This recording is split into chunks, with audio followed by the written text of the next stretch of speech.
Madame, Monsieur, bonsoir. Le 20h de ce 23 octobre 2020 sur Reflet d'Afrique Télévision, les titres de ce journal. 7 engagements pour relancer les affaires au Cameroun. Ils ont été pris hier, jeudi, au cours de la 11e session du Cameroun Business Forum qui s'est tenue exceptionnellement dans la capitale politique du Cameroun à cause de la pandémie de la Covid-19. Cette grande messe qui réunit les secteurs publics et privés s'est achevée par l'adoption d'une feuille de route en 7 points à mettre en œuvre dès décembre prochain pour sortir le tissu économique du marasme. Nous ferons l'économie dans ce journal. Volonté délibérée ou pas, les responsables de l'entreprise de fabrication des produits cosmétiques dénommée Carimo viennent de bénéficier d'une communication qu'ils étaient certainement loin, mais alors très loin d'attendre. Même le ministre de la Communication, René Emmanuel Sadi, s'y est collé.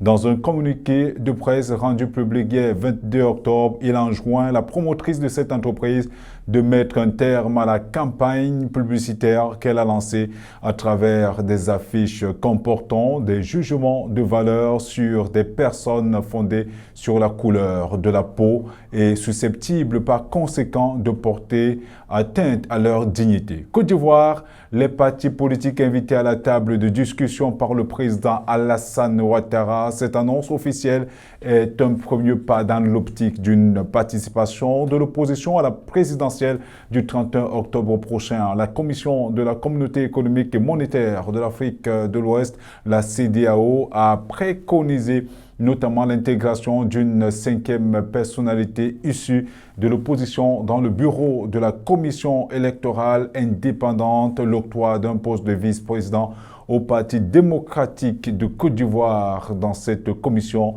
et une recomposition de la commission électorale indépendante locale. En Guinée-Conakry, le Premier ministre appelle au calme et à la retenue pour éviter des tensions entre partisans du président Alpha Condé et son principal opposant, Cellou Dalein Diallo, qui continue à clamer haut et fort qu'il a gagné les dernières consultations électorales. Madame, Monsieur, voilà pour les titres de ce journal.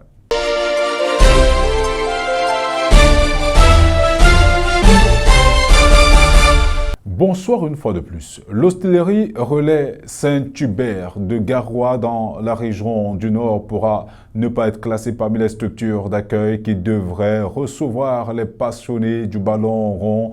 L'établissement hôtelier en réhabilitation dans le cadre de la Coupe d'Afrique des Nations 2022 au Cameroun vient d'être victime d'un incendie. D'après certaines sources, le feu serait parti d'une case recouverte d'une toiture de paille où les travaux étaient en cours. Le feu, qui a rapidement été maîtrisé, n'a pas atteint la deuxième case des toitures en paille. Des 2 bouts carreaux ont été entièrement consumés par les flammes. C'est grâce à la prompte réactivité, dans un premier temps des employés de cet hôtel armés des moyens de fortune, puis des sapeurs-pompiers, que l'incendie a pu enfin être maîtrisé, évitant ainsi de se propager à d'autres locaux. Aucune perte en vie humaine n'est à déplorer. L'origine de l'incendie, pour l'instant, reste toujours inconnue. Cet engagement pour relancer les affaires au Cameroun, ils ont été pris hier jeudi au cours de la 11e session du Cameroun Business Forum qui s'est tenue exceptionnellement dans la capitale politique du Cameroun à cause de la pandémie de la Covid-19. Cette grande messe qui s'est réunie ou qui réunit les secteurs publics et privés s'est achevée par l'adoption d'une feuille de route en 7 points à mettre en œuvre dès décembre prochain pour sortir le tissu économique du marasme. Carole Noukwa revient pour nous sur les recommandations de cette grande messe. L'économie camerounaise a dû faire preuve à beaucoup de résilience ces derniers mois. En raison de la pandémie du coronavirus, certaines entreprises camerounaises ont dû mettre la clé sous la porte et d'autres réduire le personnel pour pouvoir subsister. Pour sortir les entreprises camerounaises de ce marasme économique, il s'est tenu le 22 octobre dernier à Yaoundé la 11e session du Cameroun Business Forum sous le thème « Environnement des affaires à l'épreuve de la Covid-19 ». À la fin des travaux, 7 indicateurs de performance ont été retenus et inscrits dans la feuille de route du Cameroun Business Forum. C'est le plan d'action à mettre en œuvre sans délai jusqu'à décembre 2020 et mars 2021 pour le délai le plus long à relever pour améliorer considérablement le classement du Cameroun auprès des agences de notation internationales après cette pandémie de coronavirus. Au rang de ces recommandations, accorder une crédibilité aux documents en version électronique dans les procédures relatives au commerce transfrontalier. S'agissant des questions foncières, le ministère en charge des domaines du cadastre et des affaires foncières devra alléger le transfert de propriété. Dans le secteur de l'électricité, le ministère en charge ainsi que Eneo auront jusqu'en fin décembre 2020 pour réduire le temps d'attente pour un devis de branchement, déployer le Supervisory Control and Data Acquisition pour une gestion automatisée des coupures d'électricité et publier les statistiques SAIFI et SAIDI relatifs à la ville de Douala pour les années 2019-2020. Le ministère de l'Eau et de l'Énergie, en collaboration avec la Cameroun Water Utilities, devront réduire de manière considérable les délais d'obtention de la connexion en eau estimés actuellement à 50 jours. Pour ce qui est du ministère de l'Habitat et du Développement urbain, le ministre en charge aura jusqu'en mars 2021 pour consolider le guichet unique afin de lui permettre d'asseoir une véritable approche de point unique pour les demandeurs d'actes d'urbanisme. Augmenter la fréquence des réunions de la commission d'instruction des dossiers de permis de construire, faire respecter les délais de paiement des frais de permis de construire au moment du dépôt des dossiers, faire publier les statistiques sur le temps de traitement des demandes de permis et autoriser la demande en ligne du permis de construire. En plus de ces indicateurs de performance, la feuille de route du Doing Business 2020-2021 a identifié les responsables et les délais de mise en œuvre de réformes envisagées. Sur son compte Twitter, le Premier ministre, le Dr Joseph Diongouté, a invité le comité du Doing Business qui réunit les administrations publiques et privées à veiller à la réalisation des réformes, mais aussi à leur mise en œuvre jusqu'à leur vulgarisation. En rappel, le Cameroun Business Forum est une rencontre entre les membres du gouvernement, les responsables d'administration publique et les chefs d'entreprise. En raison de la Covid-19, le nombre de participants a été réduit à une cinquantaine. Une rencontre qui s'est tenue dans le strict respect des mesures barrières édictées dans la lutte contre le coronavirus. Une usine d'extraction d'huile d'avocat bientôt construite en Bouddha. Cet important projet rentre dans le cadre de la mise en œuvre du sous-programme de réduction de la pauvreté à la base du ministère de l'économie, de la planification et de l'aménagement du territoire avec l'appui du PNUD. Cette usine d'extraction d'huile d'avocat sera implantée dans le groupement Bafunda. Elle permettra de capitaliser les pertes enregistrées lors de l'écoulement de ce produit dans des grandes villes du pays en Afrique centrale. L'installation de l'exécutif communal de Baham, le préfet du département des Hauts-Plateaux, Yampen Ousmanou, procédera demain samedi au stade municipal de cette localité à l'installation de l'exécutif communal de Baham dirigé, soulignons-le par le maire Kamdem Didier Dieudonné. Lutte contre le cancer du col de l'utérus, le corps médical persiste et signe. Le vaccin est sans danger pour la population malgré la réticence de quelques personnes au rang desquelles le vicaire du diocèse d'Obala dans le département de la Léké, région du centre Cameroun.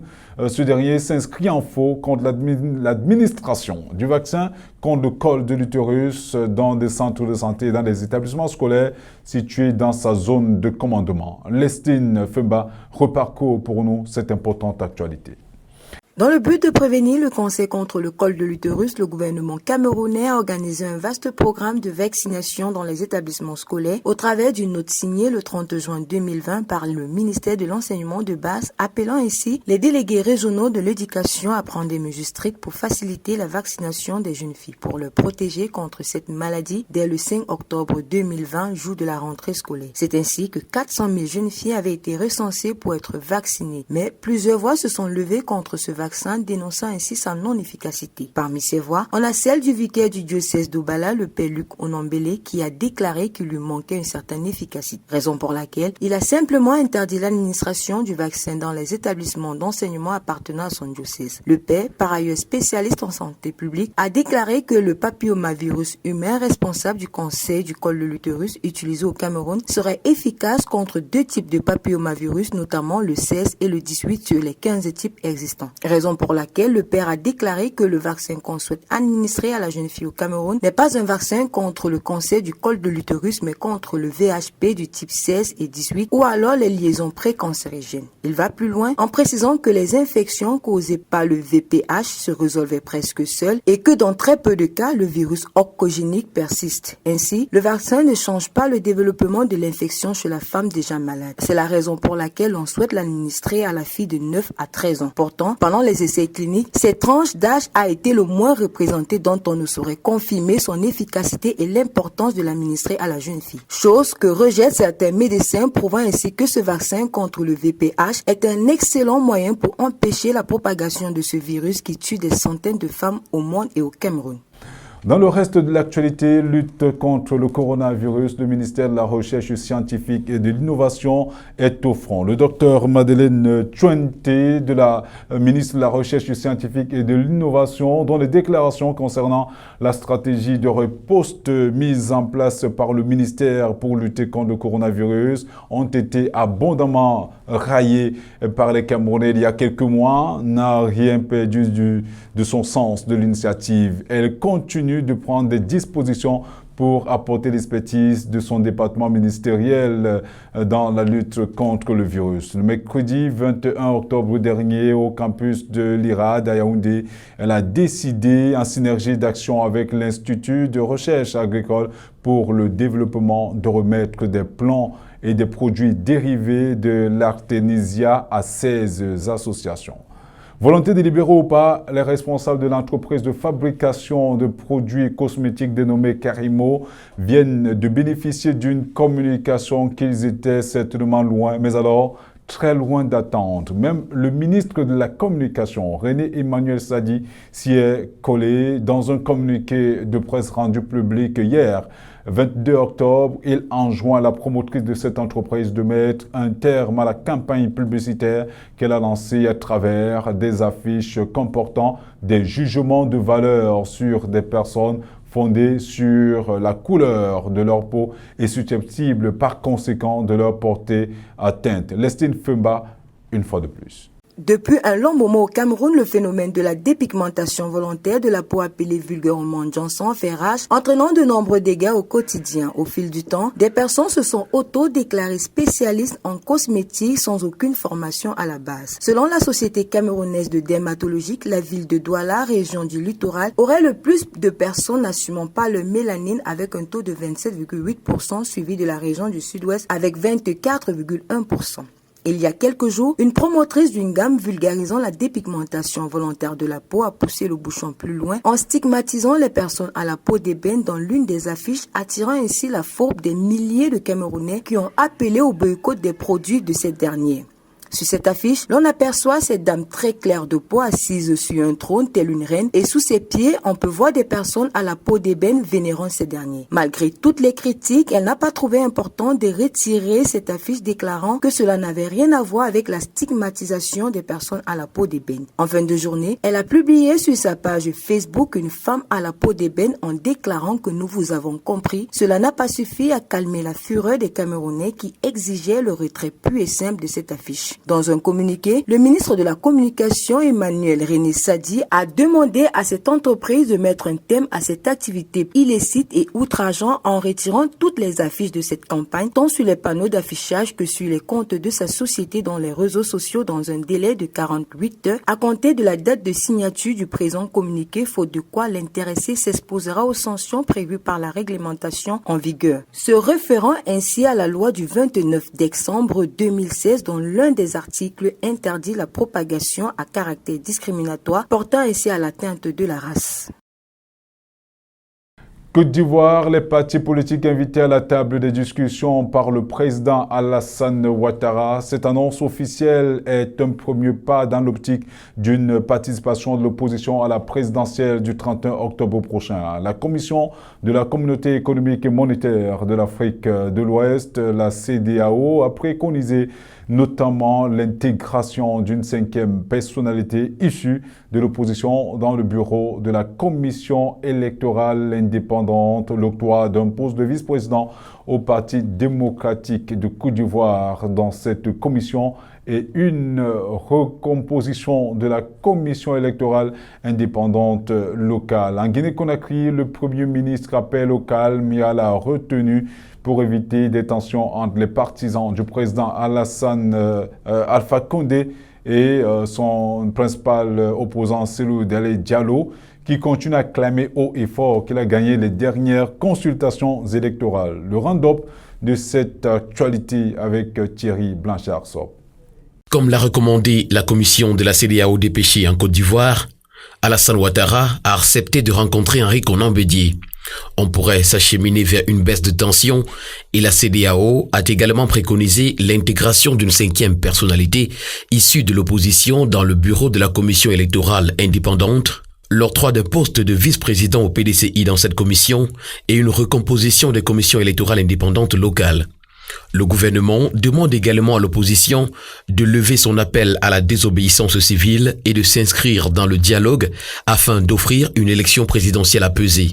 Il y a 10 ans, la crise politique en Côte d'Ivoire avait débouché sur les violences communautaires, occasionnant des atrocités. Les populations redoutent la reproduction de ces événements à l'approche du scrutin présidentiel. En Guinée-Conakry, Cellou Dalein Diallo s'est à nouveau proclamé vainqueur du scrutin du 18 octobre dernier avec 53% de suffrages. Il appelle ses partisans à continuer le combat alors que les premiers résultats partiels placent Alpha Condé en tête. Maintenant, il s'agit pour nous de lutter pour préserver et défendre notre victoire. Vous savez qu'elle est menacée par Alpha Condé, qui n'a pas eu d'électeurs, mais qui a eu une armée de fraudeurs. Ils ont transformé le suffrage que vous avez exprimé en notre faveur en faveur d'Alpha Condé. Nous ne devons pas l'accepter, a-t-il déclaré, s'exprimant depuis son domicile où il s'est dit prisonnier.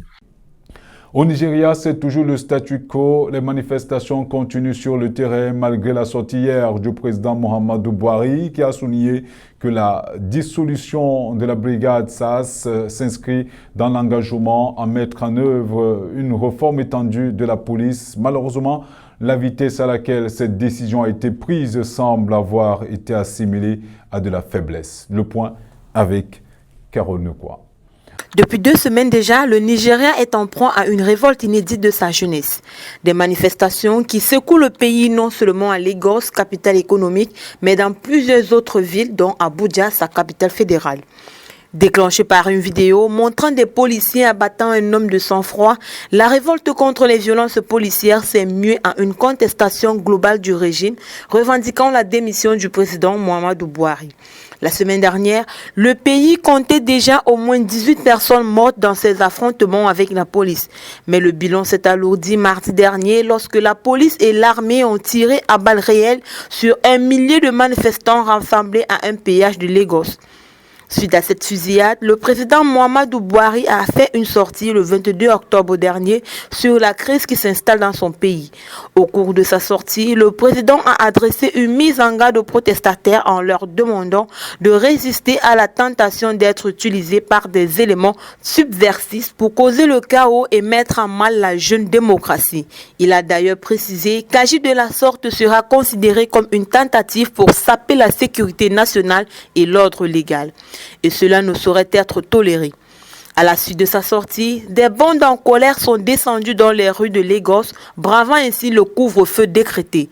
Selon les informations rapportées par la presse nigériane, ces bandes en colère ont attaqué des commissariats à Ibadan et 2 policiers ont été brûlés vifs. Des quartiers entiers ont été mis à sac. Les casseurs ont attaqué la prison d'Ikoyi, située dans un quartier riche de la ville. D'après le bilan publié par les autorités, aucun détenu ne s'est évadé de la prison. Elles ont par ailleurs indiqué que des casernes de sapeurs-pompiers, des ambulances, des banques et 100 bus ont été incendiés ces derniers jours. Une révolte qui s'est internationalisée et a suscité la réaction des hommes et femmes politiques américains. L'Organisation des Nations Unies et l'Union européenne n'étaient pas en reste. Ces derniers réclament que les responsables des violences au Nigeria soient traduits en justice et que les abus policiers cessent dans le pays. En sport football, le Cameroun, toujours 53e mondial au classement FIFA. La Fédération internationale de football association a rendu public hier, jeudi 22 octobre 2020, son classement du mois d'octobre en cours, dans lequel le Cameroun figure à la 53e position mondiale, un rang qui reflète le statu quo du pays des Lions indomptables au cours de cette année 2020, notamment marquée par la pandémie du coronavirus. Les Lions indomptables ont pourtant repris du service en début du mois en cours et ont discuté un match amical contre le Japon au 27e mondial. La partie s'était soldée par un nul. Une victoire qui aurait sans doute permis au Cameroun de remonter au classement. À l'échelle africaine, le Cameroun conserve son 8e rang alors que le podium africain a connu une modification avec l'Algérie qui se classe 3e alors que le Sénégal continue de trôner sur le continent suivi de la Tunisie. Madame, Monsieur, c'est ici que nous mettons un terme à ce journal. Merci de l'avoir écouté tout au long de cette semaine. Et je vous invite à admirer ces quelques images de la voirie de la CD2 du côté de Garoua qui ont été filmées par drone avec nos collègues du service du ministère du Tourisme. On se retrouve à lundi, 20h.